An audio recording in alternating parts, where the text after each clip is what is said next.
In the aftermath of Martin dying, we had so many wonderful people that helped us, and I think some of the best help was people just being there, not trying to fix anything because things couldn't be fixed.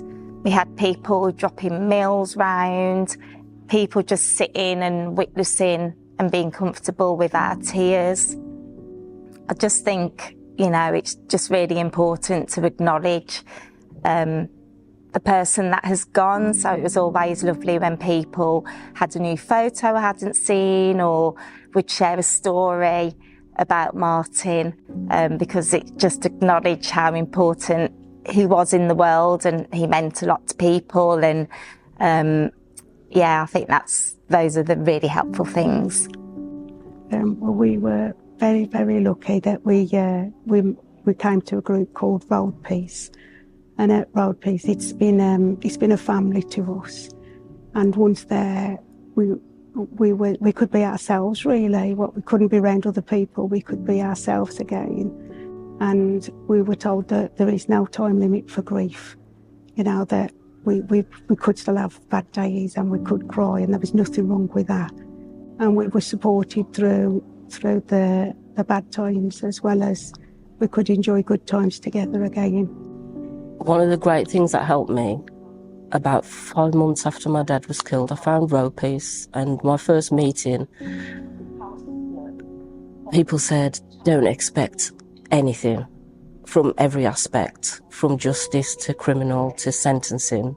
And that is one thing that I've always held on. I don't expect anything. The justice system is hard. I went through it with my family. I didn't expect anything. My family expected things. I didn't expect anything. So yeah, RoadPeace highlighted that. What might seem strange to people is one thing that helped was when people came to me and say, I don't know what to say. Because at least it showed they cared and they thought about me. Others were helpful insofar as they said, well, we're there whenever you want to talk or want any help. I'm a Christian, so it helped when people said they would pray for me. I think it was probably about 2, maybe 3 months before I did start wanting to listen properly to other people and listen to anything anybody had to say. That's when I started getting, like, with the phone calls to the bereavement counselling, and if you like, and with Break as well, the befriending, and they have, of course, then referred me on to RoadPeace. And they were, and still are, the only ones that keep me grounded.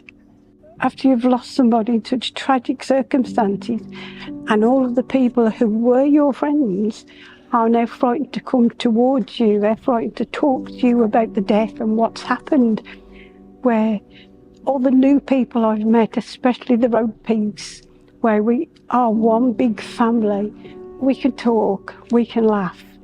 This is my hope, this is my future.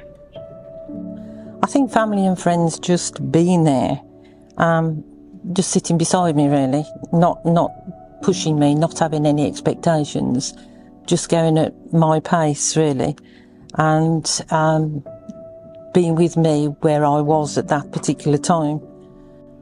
Looking back, I think my behaviour in those early days was probably quite erratic at times. But, you know, friends, sort of close friends, just sat with me through that and helped me to go through it and experience it and gradually change. As a Christian, my Christian faith was probably the greatest help of all. Just not necessarily being with anybody, but just being on my own in silence and knowing that I was in a safe place to just think about what was happening and how I was managing it. I feel like I shut down quite a bit and I was functioning, but not really. And it was the simplest things that helped. So I kind of stopped eating, and there was a lady at my work that used to bake cakes and just leave me one little cake on my desk, and she wouldn't say anything. She didn't make a fuss about it, but she was just gently kind of telling me that she cared and that she saw that I was in pain. I had a friend that I would go to the cinema with, because going out and doing anything that required like talking or spending time with someone was so difficult. But I could sit in a cinema and not have to say anything and just focus on a film that wasn't very taxing. Like, I think one time I went to watch Peter Rabbit, which sounds silly when you're an adult, but it just gave me that little bit of like escape. Even if I could switch off for 2 minutes while I was watching that film, it helped. And then obviously when I found RoadPeace and my RoadPeace family, and just being able to be with them and to have people that say, yeah, we know, we get it, and they actually really do. And that's the biggest help of all, I think.